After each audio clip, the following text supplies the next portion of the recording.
Gooner fam, what's good? I got the guys back, Durban Gooners, Kyle and Raul. FA Cup champions, boys. 2-1 winners against Chelsea tonight. So first and foremost, it has to go. How you guys feeling? We will start with Raul and then Kyle. Well, I'm not really surprised because I did call it for 2-1, didn't I?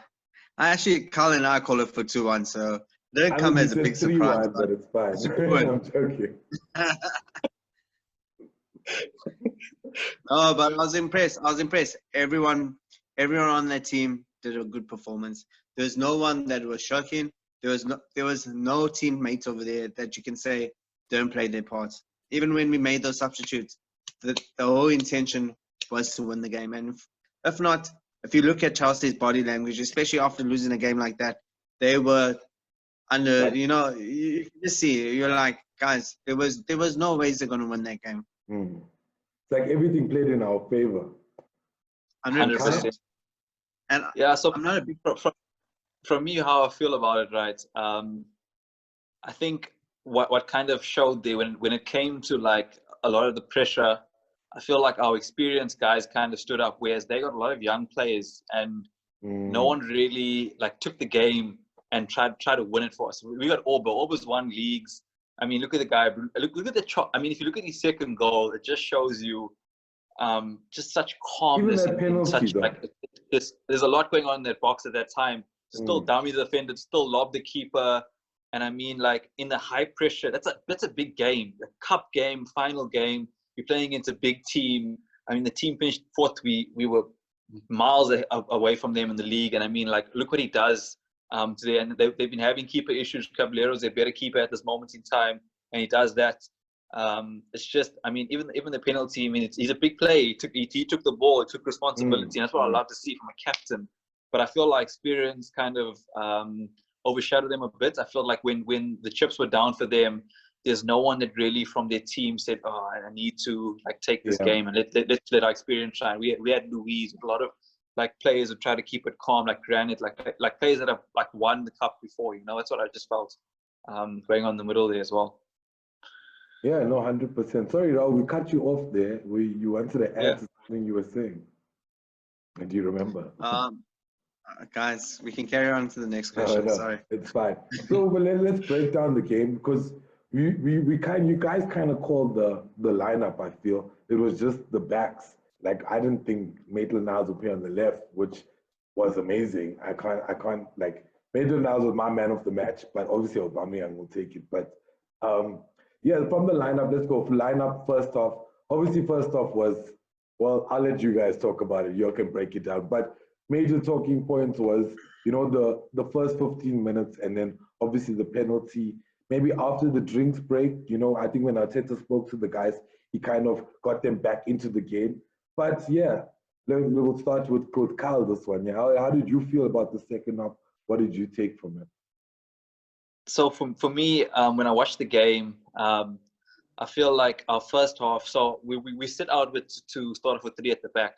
But what I found we ended up doing, and this is why I think Arteta likes to have a left-sided play on that left centre-back position, because what we ended up doing was like once we were down, Ainsley like started shifting inside, and we almost played to the back 4, played a 3 in the middle, and then that allowed everyone to get a lot higher up the pitch. Like because then backs, Chelsea's midfielders had to adjust, and I think what was happening was that young guy Reece James, like again, I talk about experience. He didn't really know what to do. He tended to track Ainsley infield, and that allowed Aubameyang getting behind. And then, I mean, Aubameyang versus centre back in a running contest, he's done it against City. It's not really a contest for anyone, to be fair. And I feel like I must say, big shout out to the manager for noticing that, because obviously something that they've seen, because it looks like we were looking for it almost every single time. We saw Louise, whenever he had it, he was trying to feed that in the back and trying to get that ball like over on either side as well, try to feed Pepper.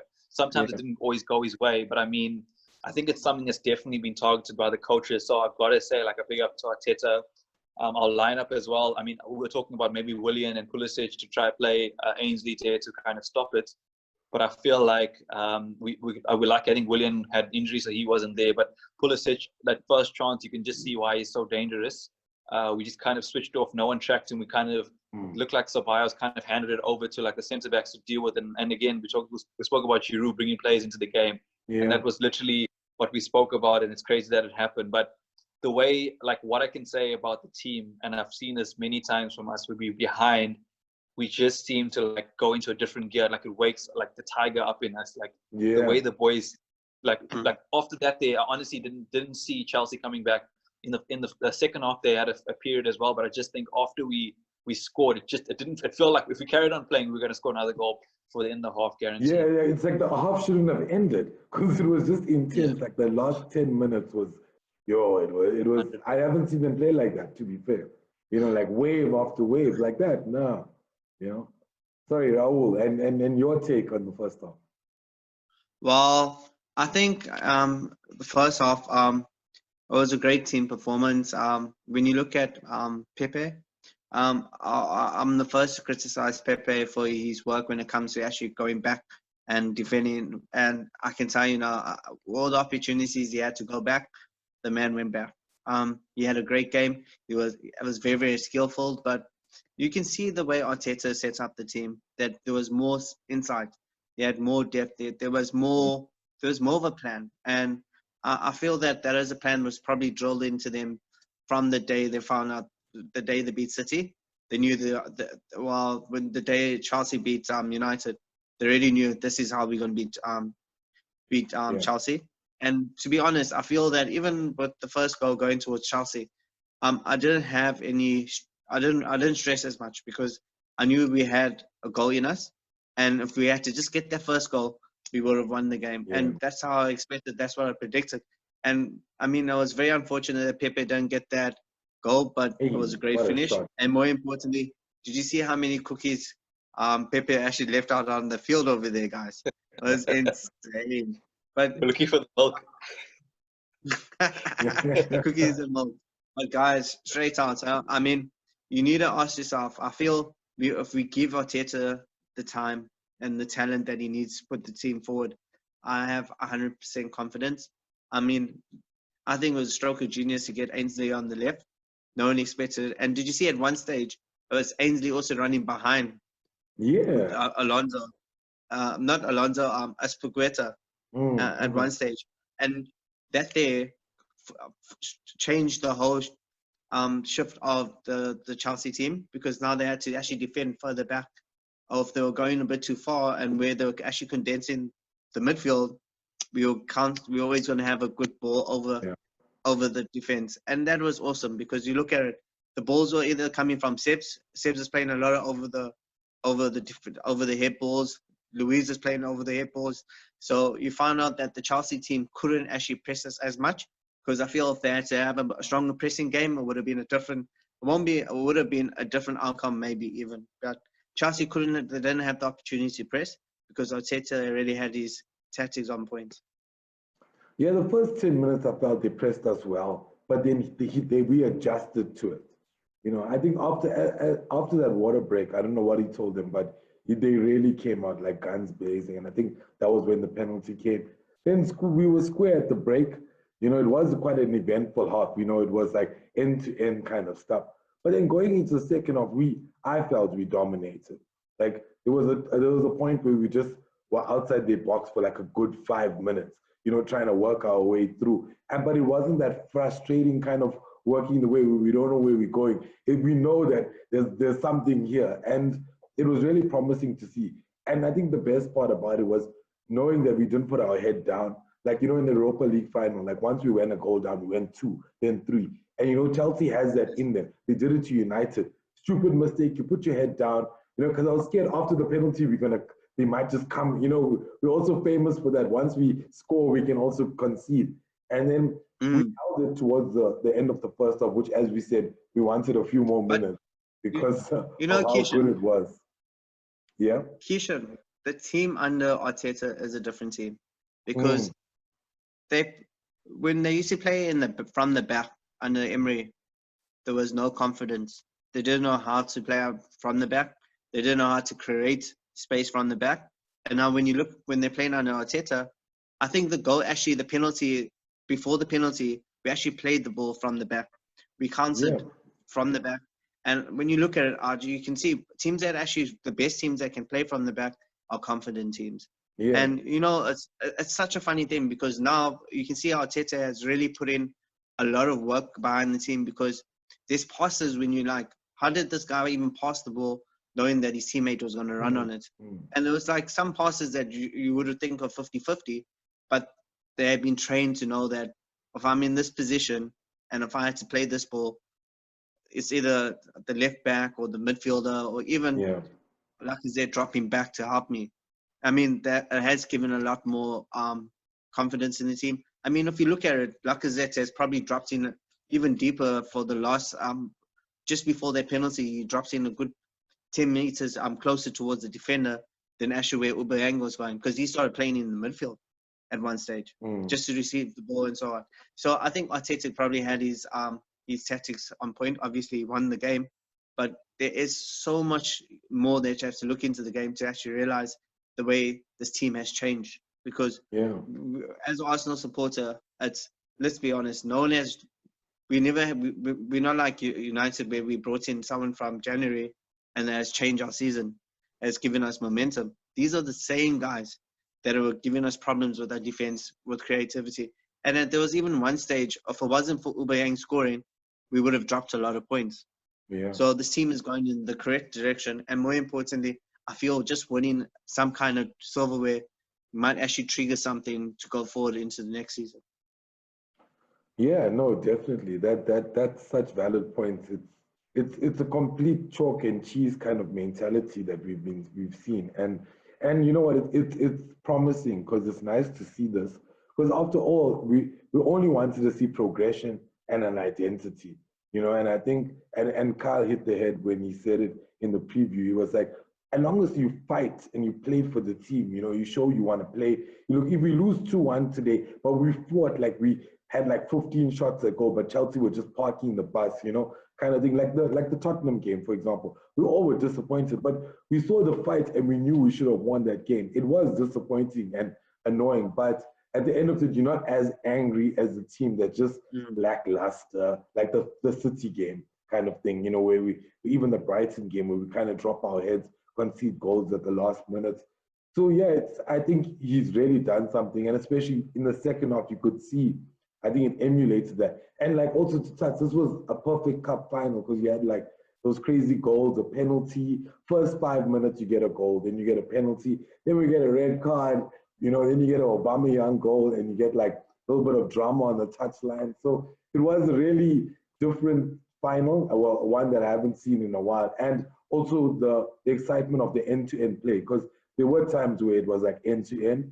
But yeah, going to the second half, sorry, I just felt we dominated. Yeah, just to get your guys' point, and then obviously touch on the red card and, of course, Aubameyang's goal, you know. He did miss a chance where Lacazette squared him in, and I thought he should have done better. I can't believe Lacazette even got a ball to him during that opportunity, but he just shows his quality because after that, I think he netted like an amazing goal. Like, that is so hard. Like, as a player, it's hard. Like, to turn everybody, you want to go on your right, and then you turn, you're like, nah, let me take it on my left. And just pick the keeper. You know, I messaged Carl, and I told Carl that personally, I feel we probably found our number 40 now, because previously our best number 14 used to eat those goals. That's the kind of goal you used to see. That's like a Henriske kind of goal. You know, push the defender on the one side, pull him back on the left, and just a small little chip over, and it's in the goal. That's such a Henry goal. And it comes with confidence, comes with the player being a world-class player. Just to talk about the second half, I personally believe that the shift, there was a very good shift. I mean, the 50-50 calls went towards us. The guys were a lot more committed. I mean, Granit had a great game. Granit was probably one of the unsung heroes because he didn't really contribute much going forward with the big passes.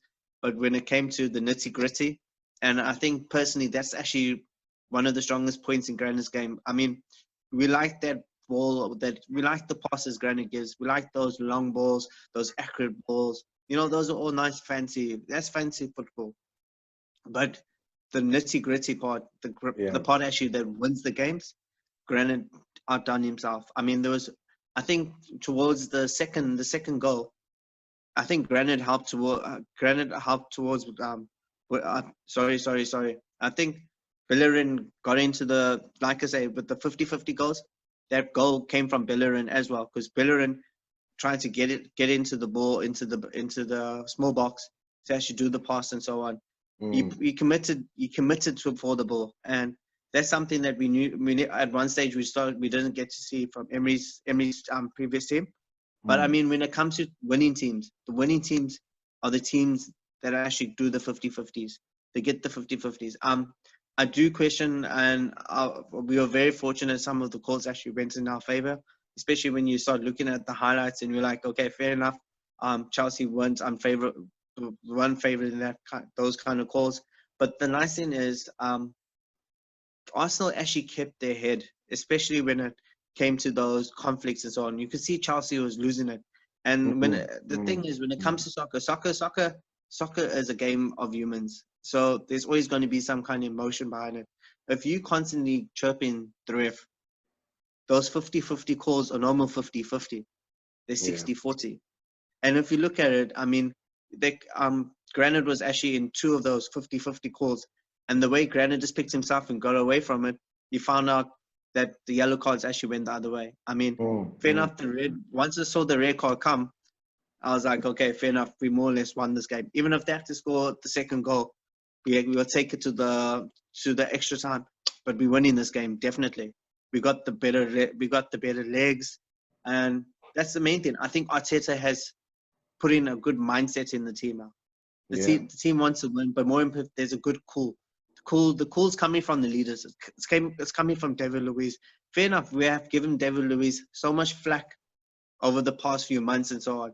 But I mean, when you look at his performance of recently, and he has given a few penalties, 5 to be precise, but that doesn't change his gameplay.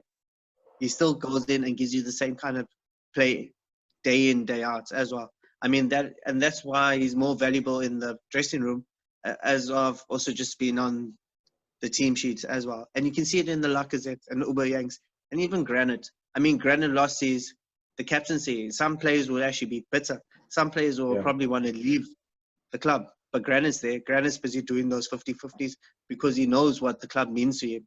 And I can see it as a fan. I appreciate him. Yeah. Yeah, so just to add on that. Okay, no, carry on, okay. Yeah, I just want to add on top of that. So I think one of the things I knew you also touched on earlier was the fact that when we tend to go behind, especially against the bigger teams, we tend to capitulate. I don't know if it was a mindset of the players, and the one thing that Arteta's changed is to try build this culture around the club. So I think that's one of the reasons why you'll see Ozil and them. Anyone that kind of doesn't want to fit into that, you're out. Anyone that's kind of in that culture and wants to play the way we want to play, and he rewards hard work, and he rewards, like, that's his non-negotiable, as he always likes to mention in his press conferences. So I think that like once they built a culture, now it's easy for the players to buy into that system, where I think previously we were trying to play like passing out of the back from Emery, but I think the players didn't really fully buy into, because it was maybe the way it was delivered, but this is our culture, this is our non-negotiable. If you're in, you're in. If you're out, you're out.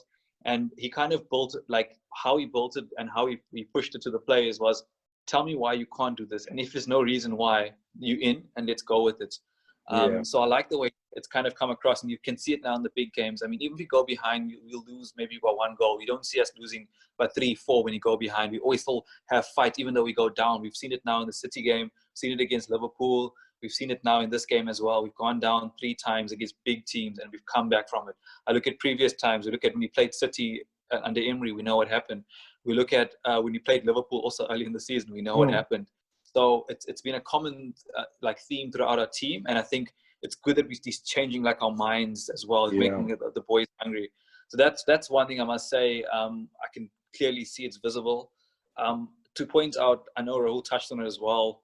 We speak a lot about the decisions alone, but I don't think that was the only slice of luck we had. I mean, we were very fortunate with the injuries as well. The fact that Azpilicueta is one of their best defenders, guys. Let's be real. I mean, Pulisic was the guy that scored their goal. He was looking great every time he went forward. Fire. So the fact, yeah, exactly. And the fact that those, like the guys that were getting injured were a lot of their key players. Yeah. Again, it's not down to us. It's not like we went out with any malicious intent. It just happened to fall that way. It normally feels like that's what happens to us.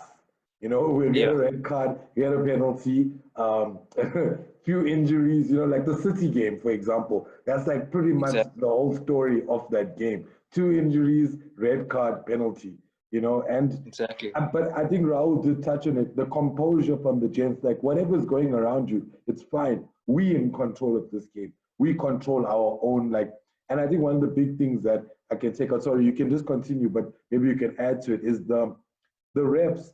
We know they're always against us. So now instead of antagonizing it, we're like, it's fine, let's keep playing. Because at the end of the day, they can't take away goals that are legit. You know what I mean? And if we keep 100%. Going and persevering, you know what I mean? It doesn't matter what the calls are. People around us will have to go and figure that out. If we're getting bad calls, it's fine. Let's just pick it up, keep going. And I saw that in the last few games, because we know it's our story. Calls have never ever gone against us, but it's always how we react to it. You know, it becomes demoralizing at times. And I feel that's a big part. And obviously the game management and you know, the way he set up. For me, the coolest thing was that he only made like one sub for an extremely long period of the game, which I was happy to see, because he likes to change it up. But now I have the faith that if he likes what he's seeing, he'll keep it on and he knows when to change it. So now that for me gave me a bit of confidence, because I wasn't too sure if he's just changing it up just for the sake of I don't like what I'm seeing and am I really getting it? You know, because sometimes these substitutes never really worked out. But today I like what I saw. And yeah, you know, you guys made some valid points. I think the biggest thing for me, it's surprising how much he's done in such a short time. It's like we never thought this is even possible, you know. Like I was speaking to the other guys and they were like, out of the top 7 teams, we pretty much could have beaten all of them. You know, the only person that we didn't really beat was Tottenham and Leicester. But everybody else, we kind of beat them, you know, and we could have beaten Tottenham and we should have beaten Leicester. You know, so technically we can beat everyone above us. And, you know, obviously the sweetness of the trophy makes it a lot better. But, you know, when we're talking about progression, I think that's why you can say what you're saying about David Luiz and Xhaka, and you can say about, oh, I don't mind if we lose as long as you, because now we can see what we wanted to see, and it's bringing us together. Because we, as much as we hated on Xhaka and David Luiz, but we're giving them credit today. And I wanted to tell you that, like, it's nice to hear that, because as much as they suck at times, but when they pull up performances like this is what we look forward to seeing, you know? But yeah, let's keep the convo going. So who was your guys, let's say, I got a few more questions going, but who was your guys' man of the match? Do you have one? Or we'll go with like top 3 players? You can, Carl, you want to start with that one? Okay, for me, it's simple. Number 14. So everyone, I actually thought everyone was wearing number 14 because it was like to make him stay, but obviously to commemorate us, like obviously us wearing the 14th as well. But the fact that, I mean, big game, and just to touch on that second goal, why I thought it was so brilliant is there was an earlier chance that the ball slid across to him and he tried to take Christensen inside and he got tackled. Yeah. So I think the next time he thought he was going to do the same thing. It was Zuma this time, but Zuma thought he's going to try, because everyone knows he's right-footed. Doesn't score many with his left. So he actually dummied, and the fact that he could change it up and he chipped the guy with his left foot, which is not his stronger foot, guys. Let's remember that. So I mean, the composure of him, and like now the fact that he's like very multi-dimensional. Like you don't know what he's going to do next, because let's be real, he didn't know what was cutting there. He's going inside. He's probably going to try curl one. I think his best position is actually playing on the left now, than actually being in the center. I've always said it. I like for me that left-hand position. I know what people always say. Oh, because he has to work back and that. But if you see how many chances he gets on goal, because let's be real, if he was in the middle of the park, you know, you got like sometimes 3 defenders, 2 defenders that have to mark you. They're always tied to you. They know where you are. Good at holding when you make ball. your runs from out to in, it's very hard, because it's now down to the guy outside to track you or hand over when you go. And when he's moving at that speed, No Yeah, one's no one's catching him. Let's touching be it. real. Yeah. So it's very hard, dude. Like, and like I say, like especially when the balls come across, people aren't like your centre backs are looking. Hey, where's my stress? Lacazette, he's in the middle. Where's he? Like I'm always looking for him. But when the guy's coming in from the wing and coasting in, he makes those good out to in runs where he just waits. He plays on the defender's shoulder and he goes because he's not really. He's supposed to get picked up by the outside man because that's kind of where he's playing. Yeah. But when he leaves him, and especially when he's inside, he's got that advantage. When it's put over the top, he's in. You saw Azpilicueta got caught with the first goal. He didn't know because once the ball went in behind, he's already turned, but the Aubameyang in front of him, and all he can do is try pull him back. So I think from that perspective, I think he's just so dominant. I mean, look how many goals has he actually played going through the middle? I'd actually like to know that. But I think the fact that he reached 100 and predominantly playing on the left-hand side with not the greatest attacking lineup just shows what quality is. I think there's so many teams would need him right now in that league. And the fact that we have him, we cannot let him go. We need him to sign that. Our greatest striker had the same trait. He used to also come from the left, going into the right as well. As much as Henry, yeah, but Henry was never a full-on centre striker. Yeah. He used to always play wide. Who was the other two there, Carl? My other two for what wide strikers? Man of the match. No. For man of the match performances. Definitely. So Oba would be my number one. I think. I think Emmy, he claimed everything that he needed to do. I couldn't see him making any errors. I always got to give Emmy a big up as well because I think he dominated his box quite well. Especially, I mean, a lot of the build-up, if you were following, was a lot about Emmy and him coming over when he was a kid. I mean, 10 years at Arsenal. I think he's on 20,000 a week, which I think actually Saka signed a new deal, which is probably more than what he's earned. Think about that. A guy that's been there for 10 years. Which is just ridiculous. I don't know if that's just what a year in reports. I don't know what it actually is, but I'm saying for me, steady again, like very solid. And when you have a very solid keeper behind you, your plays in front just feel so secure. You feel like so relaxed to play when you know that, even if I do, he's got us. And like he claimed a lot of balls that I enjoyed. I think he played really well. The goal that he scored, he honestly had no chance. He got left in behind. And then again, my last player, I would have to say, I don't know. It's very hard. I think everyone else, like they kind of put in a show. It would be hard for me to like name individuals. I just named those because they stood out to me when I was like watching. Obviously, Aubameyang for the goals. I just think everyone put in a shift. Everyone put in a shift. I can't like almost everyone is on the same level. Okay. So I agree with Carl as well. Ubo will definitely take the man of the match. I mean, he had a decisive goal. He took that penalty with proper composure and. I mean, that's a lot of pressure, just to get that equalizer and come in off the penalty. Second place will definitely be Emmy. The same reason Carl has put out there as well. I feel he is a good keeper. I mean, a lot of keepers will actually be disappointed the way the first goal led to him, and it's also confidence. But what I've noticed about Martinez, and don't get me wrong, I think Leno's just as good. But Martinez somehow he commands that small box. Normally with Giroud in for a corner and so on, Giroud's aerial ability is just insane. He is a target man. I mean, and we find out. I felt that Martinez had a beautiful game. He was commanding the chances. He didn't need much for the defenders. Communication was there. And even when you just look at him on the TV, you can see his stature. He's a lot more bigger than Leno. You can actually see the presence is there.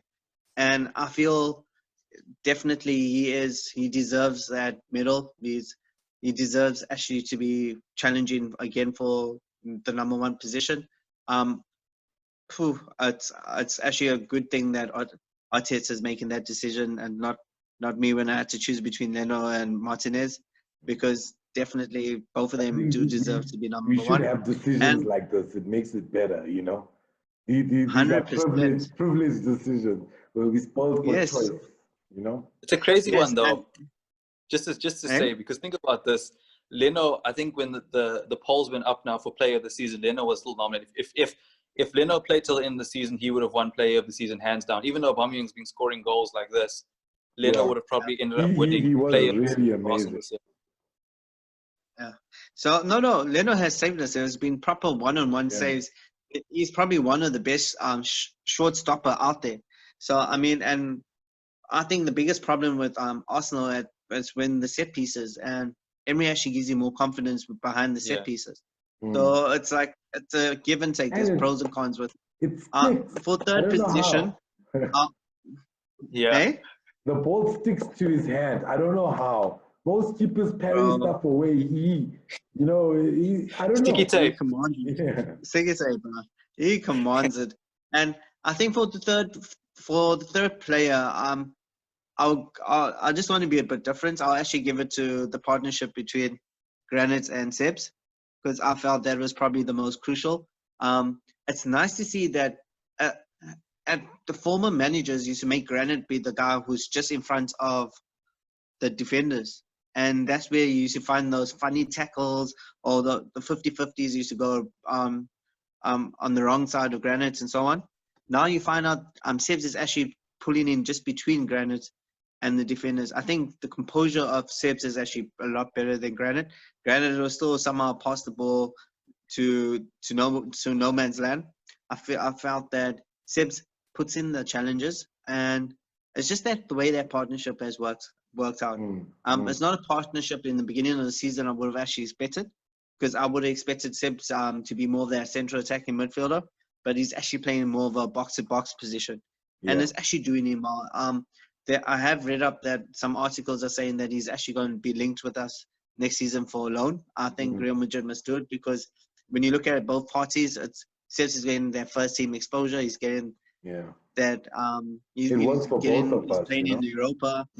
I'm definitely. I mean, and just he gives you I like that ball Sebs plays, where he likes to play like a lob pass over the player and so on. He just moves so definitely like a soccer player. You know what I mean? The way he turns, even his positioning, because like those weird positions you get, it's actually so he can place the ball. That's what people don't know. They laugh at it, but he's like trying to bend his body so he can get the curve.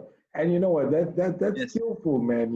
He's not the Santi level, but I feel you can pick a ball through. That's all we were missing. And I was going to touch on that the only thing that's missing in our attack is somebody to set these 5-3 through. If they threw behind the defense, no one's going to stop us. To be fair, no one can catch Pepe, no one can catch Aubameyang.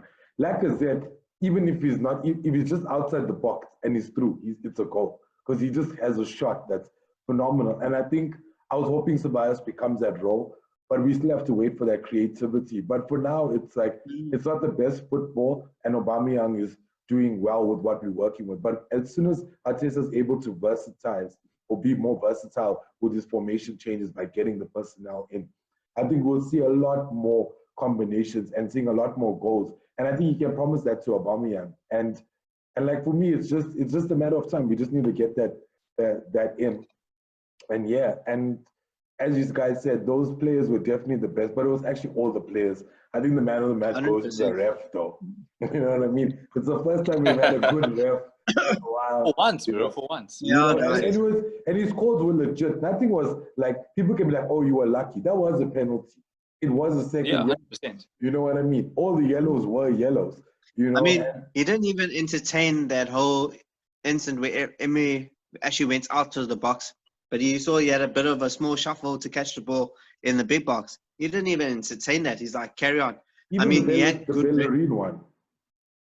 The Bellerin one was also a good example of, he's like, look, it's a 50-50 clash. He's like, this guy's like running at like 200 k's an hour. You literally came across him. You won the ball, but the follow through, that's a follow through of soccer. If you're going to slow it down and look at it, then everything's going to look bad, I feel, So it's just one of those things. But big ups to the boys. I think Tierney had a good game. I think everyone, Tierney for me a little bit unsung, even Lacazette, Maitland-Niles. But the work effort and the team effort that we're seeing, I'm surprised. And we won the trophy, man. Like, it's crazy. We beat these dudes. We soldiered on. In hindsight, I actually would like to take back the number 3 role. I feel the number 3 role actually goes to Wembley, because Wembley has played a part.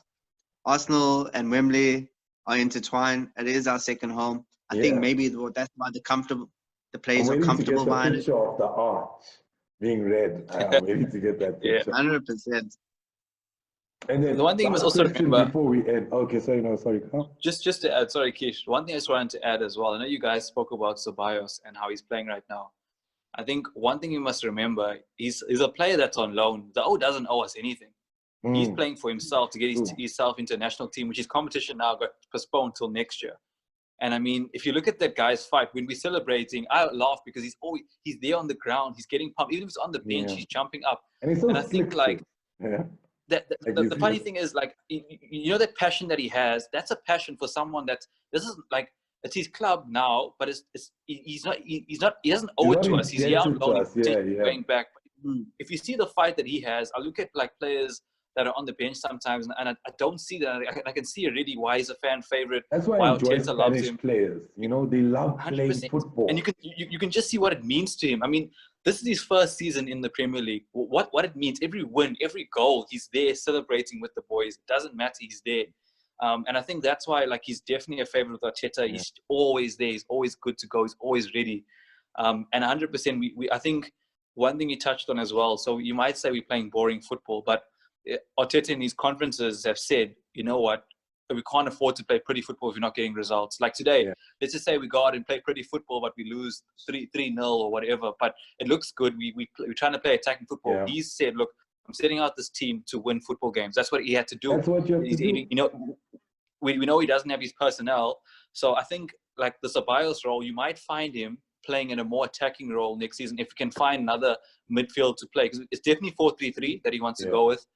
When you get that other central midfielder that can play alongside Granit, you might see Ceballos playing like on the edge of boxes, like you're saying, trying to curve the ball behind players, trying to lob it over players' heads, and trying to just probe on the edge of the box. You might find him play a lot more closer to Lacazette in that aspect, where he links up and tries to bring almost everyone into the game, like Pepe. Maybe find a ball in behind where he can run through. So you might see that from next. That's my own personal feeling now. We got a last minute here. I just want to, just before it ends, and I know it's going to end, thank you guys for coming on, but how did it feel picking up the trophy, man? 5 seconds, 5 seconds. How did it feel? Oh, dude. It was such an achievement. I was so proud of the boys to go out and do that, honestly. After the season we had, best way to end it. Now it's over to the board to do their thing and look forward to the next season, honestly. Best way to end the season, I think, after a rubbish season. And you, Raul? It means a lot to me. It means a lot to the club. More importantly, it probably means a lot to Arteta, because it means, guys, you can invest in me. I can show you the results now. I mean, and that's all I want to see. I just want to see the results. Because end of the day, I don't feel a team like us deserve to be sitting in the position we are sitting now. And if he's going to take us there, give him 100%. Thank you guys. Sorry. Thank you guys.